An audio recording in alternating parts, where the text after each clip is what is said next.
A pretty wholesome episode. Yo, what's good, supported reviews and some light spoilers for Oshi no Ko episode 3, you have been warned. The episode begins with Kana trying to ask out Aqua to catch up with her. We find out that her parents retired to the countryside and she's all alone in the big city, living off Uber Eats. I don't know if they explained how old this girl is, but just found it a bit odd that her parents just up and left her when she's clearly in her teens. We find out that Kana is taking part in this new project and wonders if Aqua is interested, but Aqua is just absolutely done with acting. This dude has no interest until she mentions the name Kaburagi, and all of a sudden the entire scene gets really dark and gloomy and really edgy. The art on Aqua is pretty damn amazing in this shot. We then get a pretty intense flashback of when Aqua was a kid, trying to break into one of Ai's mobile phones, hoping to find clues into who her killer was, and it took over 45,000 attempts just to unlock the phone. Damn son, this dude is committed to the cause. Inside the phone he sees the name that Kana mentioned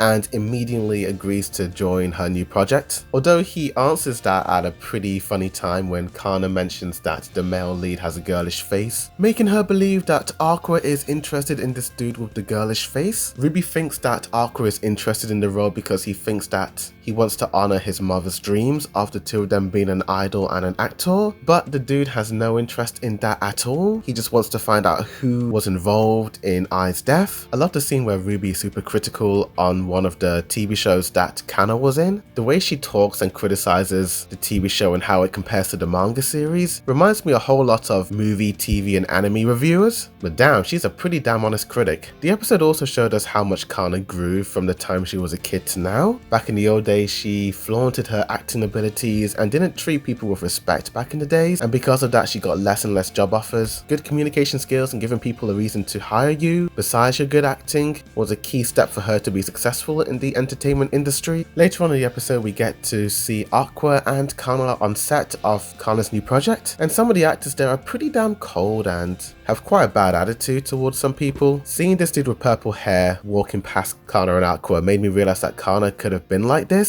if she didn't change her ways. But Aqua comes face to face with the man he's been seeking, Mashaya Kaburagi, and he mentions that this dude may or may not be his biological father, which is pretty interesting because I don't remember him mentioning that the killer could be their father. It honestly makes you wonder, why would the father want to kill Ai? Was he jealous of her success? Or is there more to the story? But whatever the case is, I do like the poetic irony that Aqua is playing a stalker like the man who killed Ai. As the episode comes to an end, I kind of feel bad for Kana. She went on this long-winded TED talk talking about how she felt depressed when she wasn't getting job offers in the past but never gave up on acting and just kept believing in herself. But then you have Kaburagi talking to one of his staff members that the only reason why they hired her was because her acting fee was cheap, she had a good personality and was easy to work with, and the fact that this project doesn't really require any skillful Hollywood-esque acting, talking about how they picked her up like she was some bargain bin DVD'd. Damn, those jerks really made me mad. Just because of how passionate Kana is when it comes to acting. Aqua gets DNA evidence of Kaburagi's cigarette. He could just go home. He's got the evidence, he doesn't need to be there anymore, but